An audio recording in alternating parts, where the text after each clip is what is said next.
ఈ తరహా విద్యా విధానం వల్ల ఎక్కువ స్ట్రెస్ ఫీల్ అవుతున్నారు చిల్డ్రన్స్. డెఫినెట్లీ అండి. దానివల్ల సూసైడ్స్ చూస్తున్నాం. ఇప్పుడు గతంలో అలా ఎప్పుడు మనం వినలేదు కదా. గతంలో కూడా ఉన్నాయి, చాలా రేర్ అండి. అంటే ఈ ప్రజెంట్ ఒక 2-3 డెకేడ్స్ అనేది వదిలేస్తే ఇప్పుడు ప్రాబబ్లీ లైక్ ఒక ప్రెషర్ ఏంటంటే పిల్లల మీద ముందు లేని ప్రెషర్ ఏంటంటే social media pressure. That is a big pressure. అది అది అది వాళ్ళని హ్యాండిల్ ఎలా చేయాలో మన పిల్లలకు నేర్పించాలండి. దాని మీద సోషల్ మీడియా మీద బతికేసి దాని మీద ఆధారపడి ఉంటే అంటే ఇలా చెప్పాడు, ఈ స్టూడెంట్ ఇలా చెప్పాడని ట్రోల్ చేశారని బాధపడిపోయి డిప్రెషన్లోకి వెళ్ళిపోయి సూసైడ్లు చేసుకునే లైక్ ఎస్ కొన్ని యాడెడ్ ప్రెషర్స్ ఉన్నాయి.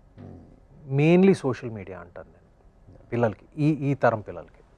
అది మేము పెరిగినప్పుడు అది లేదు. ఆ ప్రెషర్ వేరే విధాలుగా వచ్చేది. But now children are feeling it in a different way.